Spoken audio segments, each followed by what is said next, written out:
and welcome back to a series of lectures on biodiversity conservation. Last time we talked about in situ conservation. Today we'll discuss the methods and strategies that are operative for creating ex situ conservation strategies. As we all know, consumption of biological resources is increasing with every passing year, primarily because of the increase in population, and overexploitation is in turn necessitating protection of whatever biological wealth we are not only using but sometimes trying to exploit to a level where their survival is impossible. This can be assessed on the basis of the consumption pattern that is also showing tremendous variability. Now, if you assess that what is consumed by a single person of a developed country and compare that with what is being consumed by a single person of other developing countries, this shows tremendous variability. For example, if a natural resource consumption of a New World entity is compared with Ethiopia, it has been seen that what is consumed by one American is consumed on an average by 370 Ethiopians per day, meaning thereby that the exploitation is at a level at which the survival of biological resources is with every passing year becoming impossible. Now, in order to maintain this, the in situ conservation strategies cannot be operative everywhere, and sometimes biological wealth in turn cannot be able to resist and sustain itself in its natural habitats. This has necessitated to assess what can be other strategies under ex situ conditions, that is away from their natural habitat, which will not only facilitate the survival of biological resources but also facilitate their proper utilization without negatively affecting the quality and the quantity of the product. Generally, every resource has a particular adaptability to not only habitat but also whatever competition it is facing in that natural habitat condition. Yet, once it is being shifted from its natural habitat to ex situ conditions, there one has to literally recreate almost identical habitat or other parameters which will first help the plant to get adapted and subsequently help us to multiply it or commercialize its cultivation so that the need that is in the market increasing with every passing year is filled up. Generally, for developing ex situ conservation strategies, one has to first assess what the physical and biological requirements of these resources are, and is it possible to recreate identical habitat and other conditions in ex situ habitats so that the plant, the animal, the microbe, or any other physical or biological resource is able to maintain and sustain whatever is dependent on this. In general, it has been seen that conservation education and thoughtful use of biological resources is the basic concept or basic need for maintaining resources outside their natural habitats. Every ex situ conservation strategy is dependent upon not only what the resource that has been selected, but also whatever physical parameters ought to be maintained to facilitate the survival of these biological resources. In general, in the world as a whole, the concept of ex situ conservation is directly related between plant and animal science as well as physical science, that is where the biological entities are utilizing water, geological sites or habitat conditions which in turn facilitate their domestication. We have seen that ex situ conditions creation is dependent upon artificially creating the same habitat in which the plant or its resources, animal or its products, or the combination of these two is able to survive. And at present, the following parameters have been utilized to create the ex situ conservation sites. These include botanical gardens, genetic reserves, DNA banks, plant gene banks, seed banks, in vitro techniques, and repositories. Even though these are 7 different parameters, but generally these are interrelated. That is, one particular ex situ site is sometimes dependent upon the other ex situ site, thereby facilitating the maintenance and survival of the biological resources that are being conserved in these 7 selected sites. Now, the first and the foremost and the most important ex situ conservation site, especially for plants, is a botanical garden. A botanical garden generally maintains all the plants which are in need of creation of artificial habitats for them, where natural conditions are not able to sustain them or provide them what they are in need of. Generally, almost every country in the world has botanical gardens. Every state of a country in the world has botanical garden, and within every state, every college or university has a botanical garden. But once we try to assess the potential of these botanical gardens, one has to see not only what the facilities are available in the botanical gardens, but also assess what strategies they have created or maintained to protect and conserve the plants of different types in that controlled condition, that is the botanical garden. In general, in the world, it has been seen that around 142 million herbarium specimens are being produced, are being stored. That is, that they are trying to protect and preserve 142 million plant specimens, so that as and when need arises, one can utilize these specimens to identify what sort of plant wealth is located in different locations of the world or of the country of which that botanical garden is a part. In general, we see that in the world about 2,000 botanical gardens are internationally recognized, and within these botanical gardens, different types of habitats have been created to maintain diverse plants and try to assess them in terms of their quality and quantity and provide them whatever they are in need of, so that their survival and their sustenance under controlled conditions is possible. Now, in general, every botanical garden is trying to play three important roles. Number one, to rehabilitate indigenous and threatened species and restore them to protected portions of their former habitats. Number two, to exploit commercially those species only which are plentiful, that is those which are available in large numbers, and to promote wildlife education to a broad range of target groups such as politicians, such as school and college students, communities as well as tribals, so that they are able to maintain biological wealth in the habitats in the vicinity of which they are living. Botanical gardens where such facilities are available can maintain every plant of different types, and those where such facilities are not available can only maintain selective number of plants, thereby facilitating their conservation to a limited extent. On the basis of this, we have seen that many botanical gardens try to preserve only specific types of plants on the basis of what facilities they have, while as a few, like the Kew Botanical Gardens, New York Botanical Gardens, the Calcutta Botanical Gardens or Dehradun Botanical Garden, are the ones they try to preserve diverse resources, primarily because they have varied types of facilities which helps them to maintain and conserve diverse plant wealth. Next important conservation ex situ site is genetic reserves. Now, when we talk about genetic reserves, the concept is to actually protect and preserve wild relatives of those plants which are at present under commercial cultivation. That means we are trying to maintain the germplasm of those species which have been domesticated and their productive potential is either under threat or is to be modified. And for this modification, usually wild resources are important, and we have to assess, can under ex situ conditions this genetic reserve maintain this biological wealth, and if it maintains, can we try to regularly assess it so that its quality and quantity remains at par with what the demand of the commercial or conservative market is. At present, if we try to assess it, it has been seen that germplasm collection in private and public institutions is as high as 3,600,000 specimens, which are representing about 100 crop species. That means for all these 100 crop species, diverse genetic resources have been conserved, so that as and when the need arises, one can utilize them for modification of the plants that are at present under cultivation.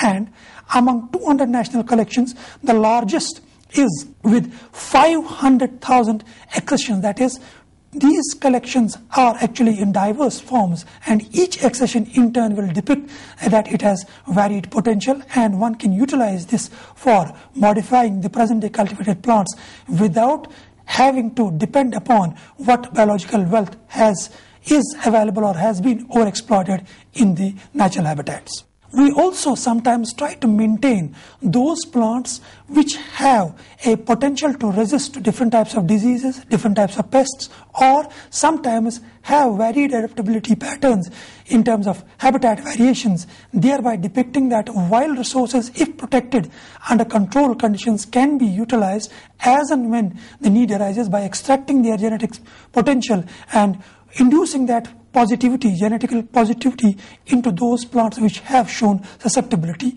This in turn shows that sometimes not the plant, but if its gene is preserved or if genetic potential is preserved, can be used in modifying productive potential, resistance, adaptability, or sometimes improve the quality and quantity of whatever strains we have tried to modify under controlled conditions. On this basis, obviously, agricultural, horticultural and floricultural departments would try to utilize such facilities in maintaining whatever diverse biological resources are under threat in natural habitats, and once harvested and preserved, they can be maintained under such ex situ habitat conditions. Next important ex situ conservation is DNA banking.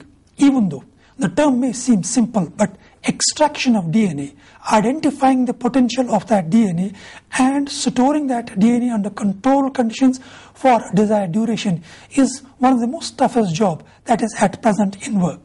Ordinarily, DNA is actually responsible or has been labeled as responsible for whatever potential of any living entity has been seen or assessed. In general, every plant or every animal or every microbe has qualities related to what the potential of that DNA is.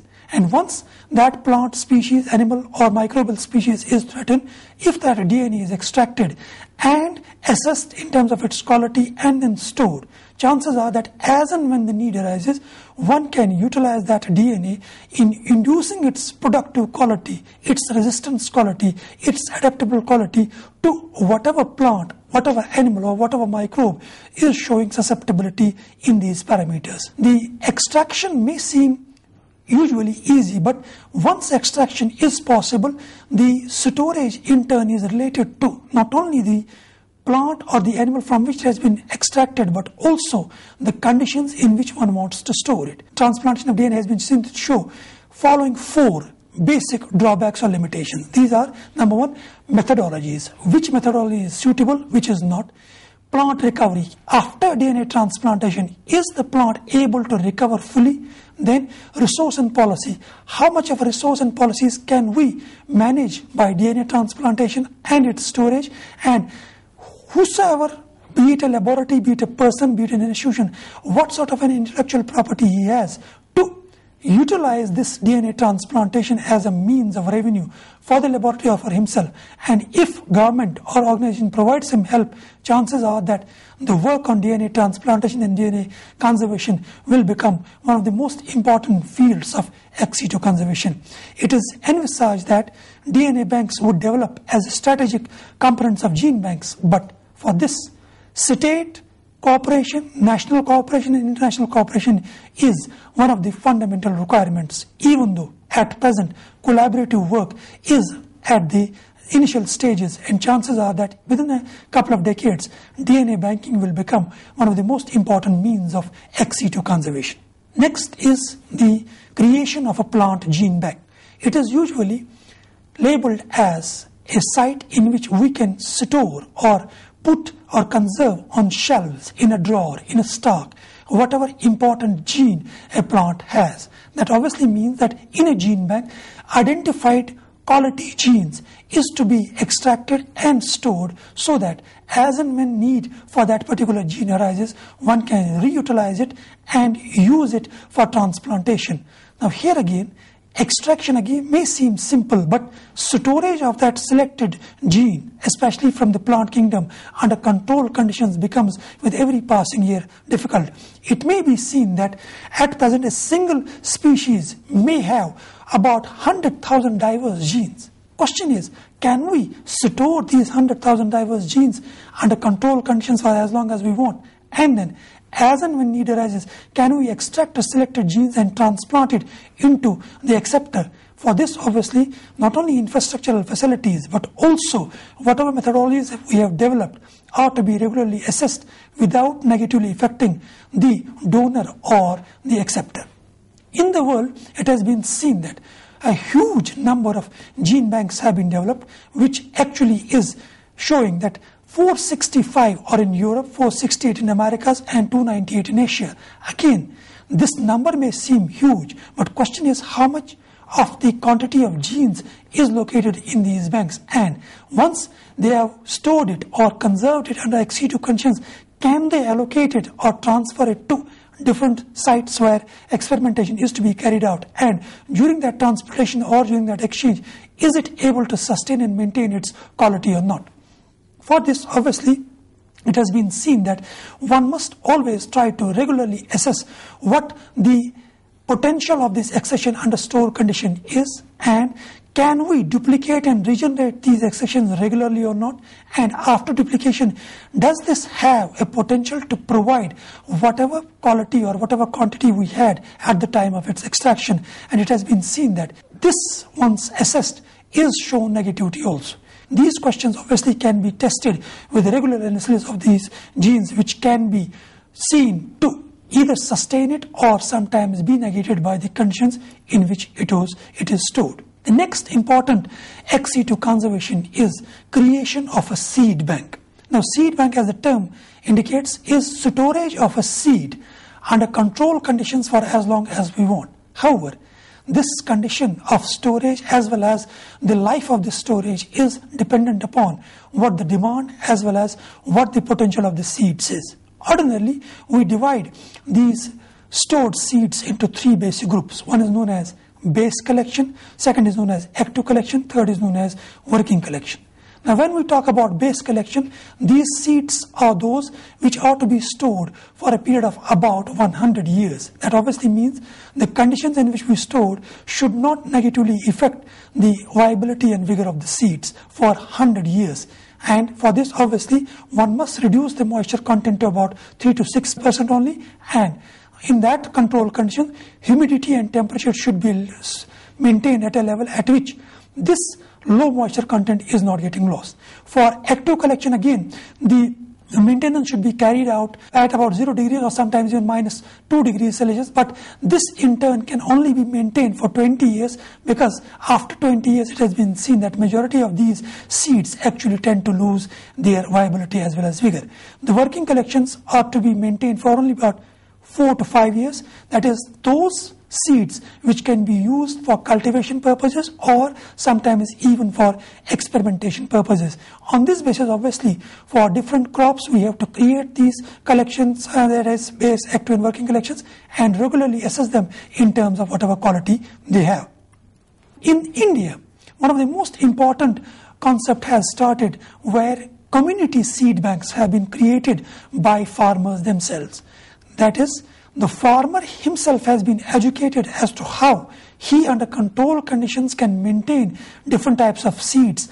Seed bank in India has been made a commercial product in those farmers which have a knowledge of maintenance as well as multiplication of seeds under controlled conditions. The next technique is known as the in vitro technique. Now, in vitro technique of ex situ conservation is where we are actually trying to store an artificially created or synthesized material of a plant so that this in turn is able to provide us whatever we have need of or whatever we want to multiply. Ordinarily, such in vitro technique is essential in those plants which do not produce viable seeds or other vegetative propagules.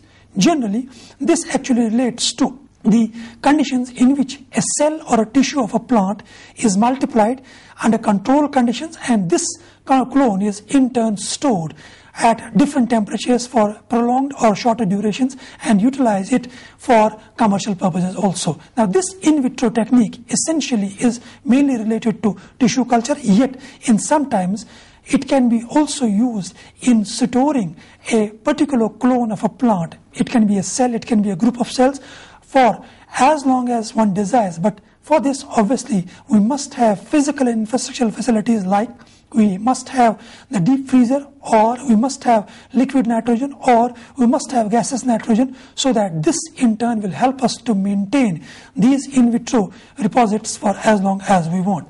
And in India, we have NBPGR, that is National Bureau of Plant Genetic Resources, as the fundamental site where such particular facilities is available, and they try to provide help to commercial conservators in storage of in vitro cultures for as long as they want. And this NBPGR is actually collaborating with IBPGR, that is International Bureau of Plant Genetic Resources. Next, and the most important present day concept is of creating repositories. That is where we are actually trying to maintain living organisms as such under control conditions, because their natural habitat is not able to sustain them, or the natural habitat itself is not able to resist to whatever fluctuating conditions they have to face or are induced by changes in climate. And at present in India, some of the major sites of this repositories are: number one, microbial type culture collection, that is known as MTCC, that's at Chandigarh, which maintains about 4,000 cultures. That is obviously a huge number of mainly microbial entities which are conserved, and as and when need arises, exchange also. Number two is blue-green algae collection, that is known as BGCA, at Indian Agriculture Research Institute, New Delhi, which is maintaining about 650 algal strains of blue-green algae. That means it is actually maintaining huge number of blue-green algae under control conditions, and as and when need arises, they are exchanging the material and trying to provide the farmers or commercial producers the desired quantity as well as quality of the product. The third is marine cyanobacterial germplasm collection, MCGPC, that is in Trichy, and it has been seen that they have so far maintained about 70 different species, among which 46 are new strains. Again, this is a huge collection which is mainly distributed in marine habitats where sustenance or control is impossible, obviously depicting that marine cyanobacterial conservation under control condition is also become an important strain. Then we have other important repositories, that is Repository of Filarial Parasites and Reagents, which has about 300 samples. National Facility for Plant Tissue Repository, that is known as NFPTCR, that is in Pusa, New Delhi, and Repository of Medicinal and Aromatic Plants and CIMAP, that is Central Institute of Medicinal and Aromatic Plants in Lucknow, where they try to maintain all these resources under control conditions in a repository. That means repositories can also help us to maintain important microbial as well as other living entities under control conditions, helping us to ex situ conserve these. If we assess these guidelines, one can, even without any scientific guideline, without any financial help, one can himself or in the form of a group try to create an ex situ conservation strategy in a collaborative manner, while all such combinations together will help us to preserve important biological reserves outside their natural habitats and maintain their productive potential. I hope all those commercial farmers or producers who are interested in creating or maintaining such plants and other biological wealth under ex situ conditions will follow such parameters and try to cooperate and collaborate with each other, and in future help not only the governments but organizations to maintain the resources for not only present but also progenial generations. I hope that all of you try to strictly follow the parameters of in situ as well as ex situ conservation, so that biological resources are maintained and properly utilized for not only present but also for the progenial generations. Thank you.